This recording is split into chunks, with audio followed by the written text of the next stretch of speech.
চশমা museum, a house of world class, জলট্যাক মোড়, বহরমপুর মডার্ন হোটেলের সামনে।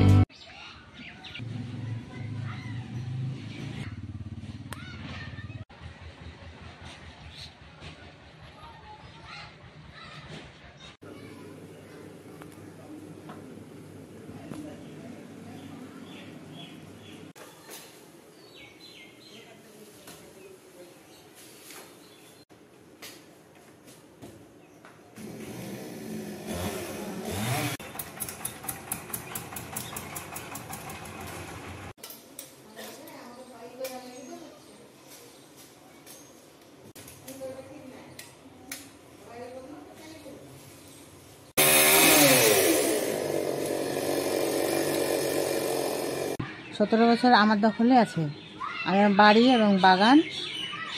হ্যাঁ, তারপরে হঠাৎ করে এই 23 সালে আবার শুনছি যে নাকি পিন্টু কিনেছে জমি। তারপরে পিন্টু আমার স্বামী থাকাকালীন আসলো না জমি দখল করতে। আমার স্বামী মারা গেছে, 7 মাস হলো দিয়ে এখন আমরা মেয়ে ছেলে এখন আমার জমি দখল করতে এসেছে। বাগান, গোটা বাগান কেটে নিয়ে চলে গেল, এখন জমিও দখল করবে। তো আমি বিচার চাই, সঠিক বিচারটা আমি চাই। সেটা আমি বুঝতে পারছি না, তো আমি দুর্বল বলে মনে হয় আসছে। আর ও দখলে যদি ওর জমি ঠিক থাকবে তাহলে ও জোর জবরদস্তি করবে কেন, তাই না? হ্যাঁ, কাল থানাতে তো বসেছিলাম, সব দেখে এসেছি, কাগজপত্র সব দেখে এসেছি। দেখে আসার পর ওরা বললো এখন বন্ধ থাকবে, সব গাছপালা কিছু তোলাও যাবে না, ওখানে নাড়াও যাবে না বললো। বলার পরেও আজ সকালবেলায় এসে সব তুলে নিয়ে চলে গেল। গাছ, অনেক গাছ ছিল, 40-50টা গাছ ছিল, তুলে নিয়ে চলে গেল। আমি বিচার চাই, অন্য কিছু চাই না, আমি বিচার চাই। জানিছি, হ্যাঁ জানিছি। যাদের গাছ কেটেছে উনি একজন বিধবা মহিলার গাছ, ওনার স্বামী গত 4 মাস হলো মারা যাওয়া।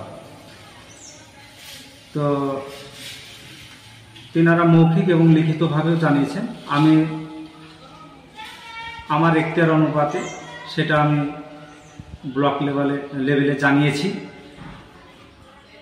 এবং তদন্ত সাপেক্ষে গাছ কাটা কী নিয়ম আছে না আছে বা কী আর সুবিচার হয় ভালো মন্দ ওনারাই ভালো জানেন। আমার মতো আমি জানিয়েছি, এটাই আমি বিষয়টা জানি। এই গাছটা অভিযোগ করেছে গোলাম মোস্তফা পিন্টু গাছটা কেটেছে, এরকম আমার কাছে অভিযোগ এসেছে। আমার নাম মিঠুন বিশ্বাস, খয়রামারি গ্রাম পঞ্চায়েত 5 নম্বর খয়রামারি গ্রাম পঞ্চায়েত।